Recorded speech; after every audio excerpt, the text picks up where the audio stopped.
사람에게 가장 의미 있고 가치 있는 것을 자유라고 말하면 이것에 반론을 제기할 사람은 그리 많지 않으리라 생각합니다. 인류는 유구한 역사에서 한결같이 자유를 탐하였고 때때로 이를 얻기 위해서 목숨도 아까워하지 않았습니다. 그리고 이 자유를 더욱 값지게 하는 것, 그 핵심을 꼽으라면 아마 선택일 것입니다. 예컨대 한 나라의 헌법이 보장하는 자유의 여러 항목들을 열거해 보면 결국 개인이 무엇이든지 선택할 수 있는 권리가 있다라는 그 내용임을 볼 때 분명히 그러합니다. 어떤 이유이든 자유가 박탈되고 억압받았던 경험이 있으면 자유의 소중함을 더욱 귀하게 생각하게 되죠. 그리고 아주 작은 영역, 이를테면 입고 자고 먹고 또 거처를 옮기거나 여행할 수 있는 정도의 자유만 보장되어도 충분하다 이렇게 생각하게 됩니다. 왜 그렇습니까? 자유가 없는 삶이 어떤 것인지 너무나도 잘 알기 때문에 그렇죠. 그런데 태어나면서부터 자유로웠던 저나 우리의 후대들은 자유에 대한 이해가 조금 다릅니다. 이들에게 있어서 자유란 지금보다 더욱 뚜렷한 개인화입니다. 자기 자신이 개인이 중심이 되는 데에 기준이 되는 것이 바로 자유인 거죠. 그래서 때때로 개인의 다양한 욕망과 쾌락에 자유라는 이름을 붙이고 선택이라는 허울을 씌워서 은근슬쩍 치장해 버리고 말죠. 성적 지향, 자신의 성별, 국민이 다해야 할 의무, 심지어는 사람의 마땅한 도리라 할 수 있는 보편적인 질서들도 아무런 의미를 갖지 못하게 되는 것이 현대의 자유를 생각하는 사람들의 모습이에요.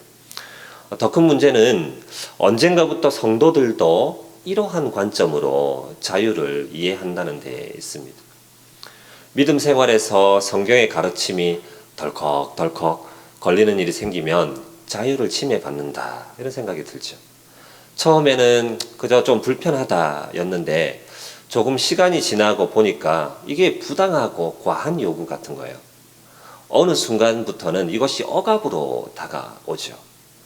그러다 끝내 교회가 자유를 억압한다, 기독교 신앙이 너무 갑갑하다라고 말하고 말죠. 그리고는 스스로 옳다 여기는 자신의 자유를 따라서 자기 마음대로 신앙생활을 하거나 세상을 선택하고 하나님이 아닌 다른 것을 섬기고야 맙니다. 프랑스의 실존주의 철학자였던 이 샤르트르라는 사람은 인간의 실존이 본질보다 앞선다 이렇게 얘기를 했어요. 말이 좀 어렵죠. 이 견해를 좀 쉽게 얘기를 하면 이런 설명이 가능합니다. 여기에 의자가 있다고 한번 생각을 해보세요. 여러분이 앉아 계신 곳도 의자인데 의자를 제작한 목적이 무엇입니까? 앉기 위해서, 먹기 위해서 만들지는 않지 않습니까? 자리에 앉기 위해서 바로 그 의자를 제작했습니다. 그렇다면 그 목적, 앉기 위한 목적이 바로 의자의 본질이라는 거예요. 만약에 의자를 단순히 어떤 전시회에 전시하기 위해서 혹은 미술작품 정도로 사용하기 위해서 만들었다면 그것은 이미 의자의 본질을 다하고 있지 못한 겁니다. 그런데 샤르트르가 사람을 이해하는 방법은 좀 달랐어요. 사람은 실존이 본질보다 앞서다고 생각을 했습니다. 그 이유가 무엇이냐면 사람은 목적을 갖고 나지 않았다라고 얘기를 하기 때문이에요. 그저 그의 삶에서 여러 차례 반복되는 선택과 그 선택에 따른 책임, 이것만이 남아있고 선택을 한 것에 따라서 본질이 결정된다라고 얘기를 했습니다. 그런데 우리는 이것에 동의할 수 없어요. 왜 그렇습니까? 우리는 분명히 알고 있거든요. 각 사람은 하나님의 창조 목적을 따라 지원받았다는 사실 때문에 그래요. 자, 이러한 샤르트르의 자유에 대한 이해와 선택, 그리고 본질, 이런 문제들이 우리의 생각 속에 현대인들의 삶 가운데 너무나도 깊숙이 들어와 있습니다. 그래서 자신들이 자유를 쫓아서 무언가를 결정을 하면 그것이 곧 자신의 본질이고 창조주 하나님의 창조 목적은 어디에도 없는 것이죠. 사랑하는 성도 여러분, 오늘 저녁에 이 본문을 살피면서 진정한 자유가 무엇인지 좀 알기를 원합니다. 그리고 이 자유를 바탕으로 우리가 믿음을 선택해야 한다라는 것을 조금 명확하게 세워가기를 원합니다. 본문을 보겠습니다. 본문을 보니까 여호수아가 세겜에 이스라엘 모든 지파를 불러 모았다라는 것을 24장 1절을 통해서 알 수 있습니다. 그리고 하나님께서 지금까지 하신 일들을 뒤돌아보면서 이스라엘 백성들에게 절대로 하나님을 배반하지 말아라 라고 권면하고 있어요. 그의 주옥 같은 선언이 오늘 함께 읽은 말씀 가운데 15절인데요. 만일 여호와를 섬기는 것이 너희에게 좋지 않게 보이면 너희 조상들이 강 저쪽에서 섬기던 신들이든지 또는 너희가 거주하는 땅에 있는 아무리 족속의 신들이든지 너희가 섬길 자를 오늘 택하라. 그러나 오직 나와 내 집은 여호와만 섬기겠다라고 얘기를 해요. 믿음의 대상을 분명하게 선택하라라고 말하고 있습니다. 그들의 자유를 따라 하는 선택이지만 이 자유로운 의지를 따른 선택을 분명하게 하라는 것이죠. 그런데 우리는 이것을 매우 지나치게 조심히 보는 경향이 있습니다. 왜냐하면 몇 가지 단어 때문에 우리가 선택이라는 것과 또 자유, 더 나아가서 의지 이런 단어들을 좀 사용하기를 꺼려하는 경향이 있어요. 왜 그러냐? 바로 하나님의 주권과 인간의 자유의지에 관한 내용 때문에 그렇습니다. 오늘 다룰 주요 내용이 아니기 때문에 짤막하게 짚고 넘어가겠습니다. 자, 하나님은 사람을 창조하실 때 순종을 택할 수도 또 불순종을 택할 수도 있는 자유의지를 사람에게 주셨죠. 이것은 하나님의 형상을 따라 그 모양대로 지으셨기 때문에 그렇습니다. 이때 사람은 순종을 거부하고 불순종을 택하는 바람에 타락했어요. 그리고 사람의 전인격은 완전히 부패하였고 선을 생각하거나 선을 도모할 수 있는 그 무엇도 남아있지 않게 되었습니다. 오직 하나님의 절대적인 주권을 따른 그 은혜로운 구원하심이 있어야만 우리를 죄와 사망, 그 멸망 가운데서 건질 수 있게 되었습니다. 이와 같이 하나님이 사람을 구원하심에는 인간의 자유의지와 그에 따른 선택이 개입될 수 없어요. 우리의 얄팍한 어떤 지식이나 또 일말이라도 우리에게 선이 남아있을 수 있다는 생각은 잘못된 거예요. 아무것도 할 수 없어요. 전적으로 무능력하고 전적으로 부패했기 때문에 오직 하나님 그분의 은혜로운 이끄심만이 있어야만 하는 겁니다. 저항할 수 없는 하나님의 이 은혜로운 선물, 믿음을 우리에게 더하셔서 우리는 구원을 얻게 되었죠. 아멘이시죠? 자, 이 문제는 이렇게 일단락하고요. 그러면 이제 하나님이 죄와 사망에서 건지신 사람, 새로운 피조물 된 우리, 이 사람이 그들의 삶에서 만나는 선택의 문제는 어떻게 봐야 하느냐라는 겁니다. 요한복음 8장 32절에 예수님이 이렇게 말씀해요. 진리를 알지니 진리가 너희를 자유케 하리라. 아멘. 진리가 있기 이전에는 우리가 자유가 없었다는 것을 말하죠. 무엇에 종이 되어 있었다는 것을 말해요. 그 어떤 것도 선택할 수 없는 존재였습니다. 그러나 진리이신 예수 그리스도로 인하여 우리는 선택할 자유를 얻었고 또 선택할 때 반드시 필연적으로 선한 것을 선택해야 함을 담고 있습니다. 신자는 죄의 종에서 해방되었고 진리로 인해 자유케 되었습니다. 자유인과 종의 가장 큰 차이가 무엇이냐? 다시 말하지만 선택인 거예요. 옳은 것을 선택할 수 있는 자유. 하나님이 주신 진짜 자유가 허락됐다는 것이죠. 사람의 범죄는 자신을 사탄의 속박에 넘겨주고 스스로 죄의 종이 되었습니다. 모든 사람은 죄 중에 잉태되었고 그렇게 죄의 종으로 살아왔어요. 그러나 진리이신 예수로 인하여 진정한 자유인이 되었다는 것이죠. 자, 오늘 본문으로 다시 와서 보겠습니다. 여호수아는 이스라엘 백성에게 전혀 다른 두 가지 선택지를 제시하고 있어요. 하나는 전에 섬기던 우상을 섬기는 것이고 또 다른 하나는 여호와 하나님을 섬기는 것이에요. 바른 믿음을 선택하라라고 권면하고 있는 것입니다. 제가 서두에 이런 말씀을 드렸는데요. 기독교 신앙이 개인의 자유를 자꾸만 억압하는 것 같다고 말이죠. 그래서 자유라는 이름으로 믿음을 저버리고 떠나려 하는 것인데 그럴 수밖에 없는 이유가 있어요. 로마서 6장 17절에서 18절을 보니까 하나님께 감사하리로다. 너희가 본래 죄의 종이더니 너희에게 전하여 준 바 교훈의 본을 마음으로 순종하여 죄에게서 해방되어 의에게 종이 되었느니라 라고 얘기를 해요. 죄의 종이었던 우리가 이제 어떻게 되었다고요? 의의 종이 되었다라고 말하고 있는 거예요. 우리에게 주신 자유는 선과 악을 택할 수 있는 상황에서 선을 택할 수 있는 자유이고, 더 이상 죄의 종이 아닌 의의 종으로 살아갈 수 있는 자유가 주어졌다는 것이죠. 그런데 우리는 이 자유를 이상하게 사용을 하려고 하는 겁니다. 무엇이었습니까?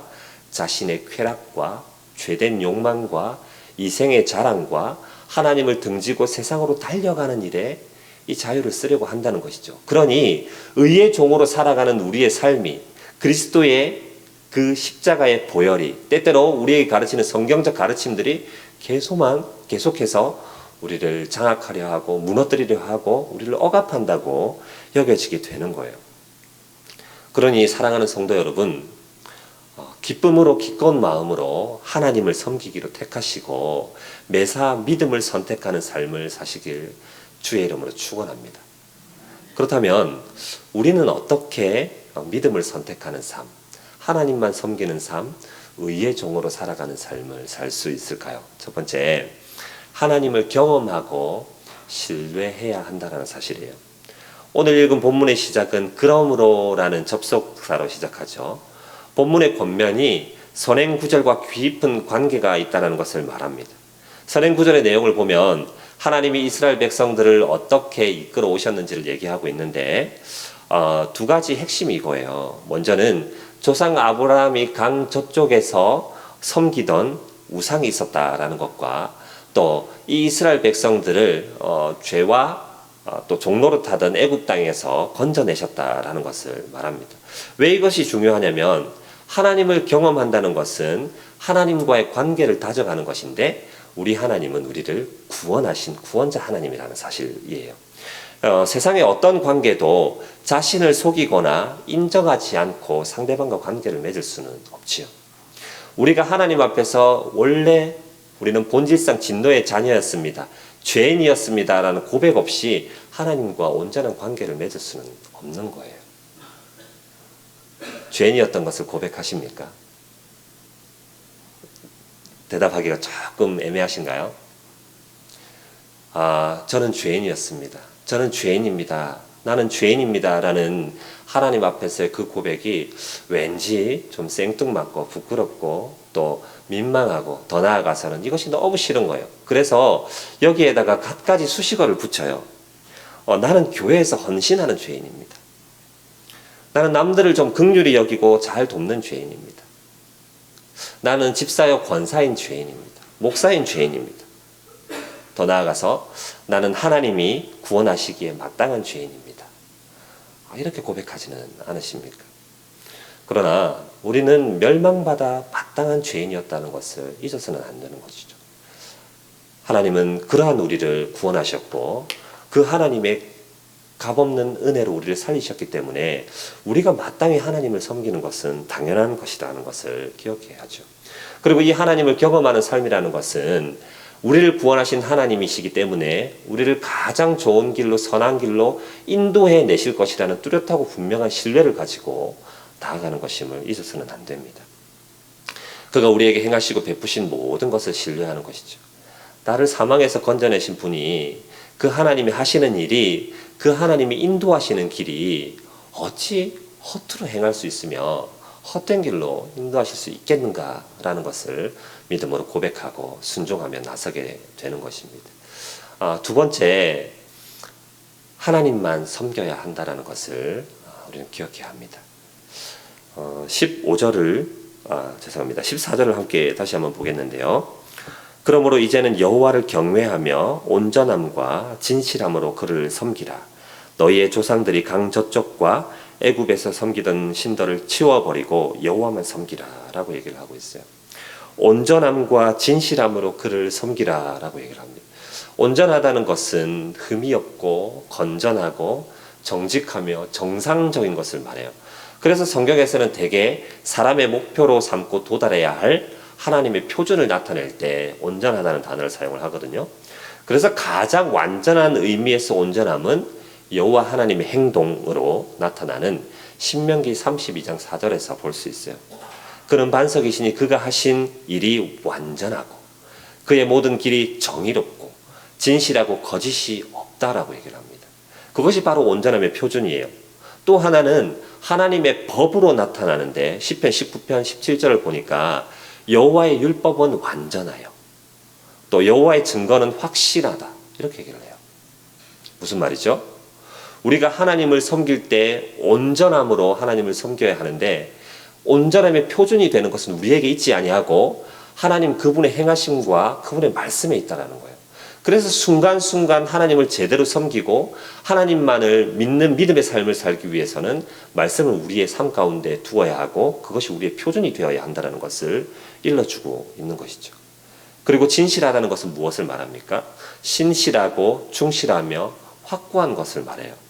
우리의 마음을 여러 서로 나누지 않고 딱 하나, 획일화된 하나를 하나님께 온전히 내어드리는 것을 말하는 것이죠. 여러분, 부부 사이에서 남편이 아내 외에, 아내가 남편 외에 그 마음을 다른 누군가에게 준다면 이것이 합당한 일인가요? 그렇지 않죠. 진실된 것이 아니죠. 신실한 부부 사이가 아닙니다. 우리가 하나님을 신실하게 섬기고 사랑하고 우리의 믿음으로 하나님을 바라볼 때에는 바로 이것이 전제되어 있다는 거예요. 그리고 또 무엇을 말하고 있습니까? 전에 섬기던 이 신들을 치워버리는 일이 반드시 있어야 된다는 거예요. 자, 그런데 오늘 이 본문의 내용은 요단 너머에 있는 세겜 땅에서 이루어진 일이죠. 이미 이스라엘 백성은 홍해를 건너왔고 40여 년의 광야 생활을 지냈으며 요단을 건너 정복 전쟁을 마무리한 시점에 있습니다. 그런데 바로 지금 여기에까지 전에 조상들이 섬기던 신, 애굽 땅에서 섬기던 우상을 그대로 끌고 들어왔어요.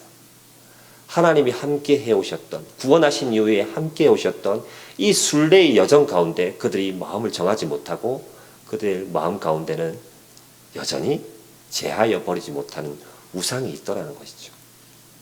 주 안에 사랑하는 성도 여러분, 분명히 우리 안에도 예수 그리스도를 믿는 믿음이 있어요. 아멘이시죠? 오늘 밤 우리의 생명을 하나님이 취해 가셔서 하나님의 앞에 서서 심판대 앞에 서서 내가 너를 천국에 받아주어야 할 이유가 무엇이냐 물으신다면 틀림없이 우리는 예수를 믿는 믿음으로 구원 얻으리라 고백하실 겁니다. 그런데 삶을 살아가면서는 어떻습니까? 여전히 하나님 외에 제거해버리지 못한, 치워버리지 못한 우리의 크고 작은 우상들로 살아가고 있지는 않습니까? 그래서 믿음을 선택하는 삶이라는 것은, 하나님만을 섬기는 삶이라는 것은 제일 먼저 중요한 것이 뭐라고요? 우리 안에 하나님 외에 다른 것을 두지 말아야 하며 내 안에 우상으로 삼았던 것을 치워버려야 한다는 사실이에요. 그리고 세 번째 우리가 보아야 할 것이 무엇이죠? 여전히 우리가 실패의 여지를 갖고 살아간다는 겁니다. 오늘 함께 읽지는 않았습니다만 19절을 보면 여호수아가 백성에게 이렇게 얘기를 합니다. 너희가 여호와를 능히 섬기지 못할 것이다 라고 얘기를 해요. 그는 거룩하신 하나님이시고 질투하시는 하나님이신데 너희의 잘못과 죄들을 사하지 아니하실 것이다 라고 말합니다. 좀 이상하죠. 하나님만을 섬기라 라고 주구장창 그렇게 얘기를 해놓고 예 그렇게 하겠습니다, 하나님만 섬기겠습니다 라고 다짐하고 나니 너희 그렇게 할 수 없어 라고 얘기를 하는 거예요. 학자들은 이 본문을 가지고 큰 모순이다 라고 얘기하고 버틀러 같은 사람은 충격적인 구약의 구절이다 라고까지 표현을 했어요. 그런데 그럴 능력이 없다라고 말하는 이것은 우리에게 아주 중요한 가르침을 주고 있어요. 그것은 사람은 거듭 다짐하고 이를 악물어도 여전히 실패할 수 있다는 거예요. 내가 하나님만 섬기겠노라고 결심하고 다짐하여도 돌아서면 그 자리에 똑같은 죄의 문제에 또 넘어질 수밖에 없는 것이 우리 나약한 인생들이라는 사실이지요. 일찍이 거듭남 이전에 우리를 종으로 삼았던 죄로부터 해방되었으나 신자임에도 여전히 죄의 공격을 받고 있다는 거예요. 요한일서 1장 8절을 보니까 만일 우리가 죄가 없다고 말하면 스스로 속이고 또 진리가 우리 속에 있지 아니할 것이다 라고 말하죠. 비록 죄의 권세가 파괴되었을지라도 우리는 결코 죄를 초월하여 살아가는 존재일 수가 없는 것입니다. 야고보서 3장 2절 아주 우리가 귀에 익은 말씀인데요. 우리가 다 실수가 많으니 만일 말에 실수가 없는 자라면 곧 온전한 사람이라 능히 온몸도 굴레 씌우리라 라고 말씀을 합니다. 이 말의 가르침의 의미가 뭡니까? 그러니 말에 실수가 없도록 애써라. 그리하면 실수 없이 살 수 있다라는 것을 말하나요? 그렇지 않아요. 8절까지 가서 보면 혀는 능히 길들일 사람이 없다라고 일축해버립니다. 우리가 혀를 다스릴 수 없다. 완벽할 수 없다라고 얘기하고 있어요. 우린 나약해. 넘어질 수밖에 없어 라고 얘기를 하고 있는 것이죠. 특히 여기에서 실수한다라는 말은 원어상 비틀거리다라는 말을 담고 있어요. 여러분 어떨 때 비틀거립니까? 비틀거림의 표현은 걸음걸이 아닌가요? 걷는다는 것은 목표를 향하여 갈 때 걷고 있죠. 그러니까 목표를 일직선으로 똑바로 봐서 가지 못하고 그 가는 길을 향해서 가지만 흔들리는 거예요. 비틀거리는 거죠. 그러나 그 목표는 분명해요. 왜 비틀거린다고요? 우리가 다짐했음에도 불구하고 연약한 우리는 거듭 실패할 수밖에 없기 때문에 그런 거예요. 하이델베르그 교리문답 114문답의 고백을 보면 가장 거룩한 사람이라도, 다시 한번 더 말씀드리겠습니다. 가장 거룩한 사람이라도 이 세상에서는 순종의 작은 시작만 할 수 있을 뿐이다 라고 말합니다. 좀 위로가 되십니까? 가장 거룩한 사람이라도 아무리 애써 본들 이 세상에서는 순종의 작은 시작밖에 할 수 없다라고 말해요. 우리의 약함을 지적해 주는 것이죠. 예수께서 우리에게 가르쳐 주신 기도의 모범에도 뭐라고 말을 합니까? 우리를 시험에 들게 하지 말아 달라고 얘기를 해요. 다만 악에서 구해달라고 주님께 도움을 청하는 것을 볼 수 있습니다. 이 말은요, 우리는 그런 존재이기 때문에 너희 아무것도 할 수 없으니 너희 하나님을 섬기는 삶 살지 말어. 그렇게 좌절시키는 것이 아니에요. 오히려 하나님 앞에서 겸손할 수밖에 없는 분명한 이유를 우리에게 주는 거예요. 우리의 믿음은요, 개인의 차이는 있을지는 몰라도 늘 언제나 아슬아슬한 믿음이에요. 아슬아슬, 비틀비틀 그렇게 걸어가는 믿음일 수밖에 없는 것이죠. 비록 사탄이 우리를 구원하신 그리스도께 패하고 그 권세를 잃었지만 우리를 종용하고 다시 죄에 넘어지게 함으로써 그리스도를 피하여 숨도록 합니다. 그럴 때 우리가 기대할 것은 무엇입니까? 우리는 주님께 죄에 저항할 힘을 구하고 죄에 빠질 때에는 자비로 나를 용서해 달라고 부르짖어야 하는 것이죠. 벨직 신앙고백서 29조를 보니까 그리스도인, 참된 이 그리스도인의 표지에 대해서 말하는데, 그리스도인이란 자신 안에 남아있는 죄와 싸워야 할 필요와 죄 용서를 위해서 그리스도께 의지해야 할 필요를 아는 사람이다 라고 얘기를 해요. 내가 죄와 싸워야 할 필요를 알고 그 죄에 넘어질 수밖에 없기 때문에 용서하시는 그리스도를 의지해야 할 필요를 아는 사람이라고 말하고 있는 것이죠. 보았던 것으로 말씀을 좀 정리하고 싶은데요. 사랑하는 성도 여러분, 그렇다면 믿음을 선택하는 삶, 하나님을 온전히 섬기는 삶이라는 것은 무엇을 말하는 것이죠? 말씀을 준행하고 하나님의 말씀을 따라 온전함과 진실함과 또 우리 안에 있는 죄된 것들을 치워내고 그렇게 살아가는 것 아니겠어요? 하나님을 끊임없이 경험하고 경험한 하나님을 신뢰하는 삶 아니겠습니까? 내 안에 도사리고 있는 죄의 문제를 끊기 위해서 애쓰는 삶 아니겠어요? 그러나 그것이 쉽지 않음 또한 우리가 잊어서는 안 되는 거예요. 어떻게 하면 되겠습니까?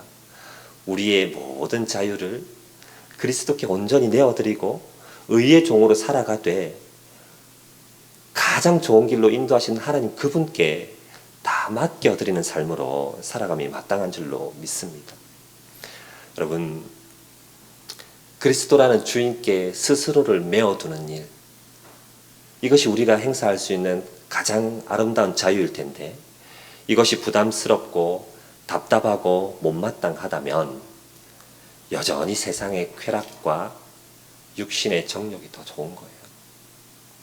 이런 사람은 안타깝지만 아직 예수님으로 인한 참 자유를 맛본 적이 없는 사람입니다. 수영을 한다고 생각을 해보시겠어요? 여름 휴가들 다녀오시면서 또 물놀이도 하셨을 수 있겠다 싶은데 드넓은 대양에 태평양 한가운데 우리를 던져두고 수영하라고 하면 자유롭고 즐거운 일입니까? 사방이 다 뚫려있고 아무 방해도 없으니 즐거운 일인가요? 오히려 그것보다 좌우 가로 세로 50m 남짓한 수영장에 물을 받아넣고 마음껏 놀아보렴 하고 던져두는 것이 훨씬 자유롭지 않습니까? 그러므로 언제나 우리가 자유를 추구하며 선택할 때 믿음을 선택하시되 의의 종으로 매이는 바로 그것을 선택할 수 있기를 축원합니다. 하나님만을 섬기는 것이 가장 기쁜 일이요 즐거운 일이며 우리가 마땅히 추구할 것인 줄 알고 그렇게 하나님을 섬기기를 결단하는 저와 여러분이 되기를 말씀을 축원합니다.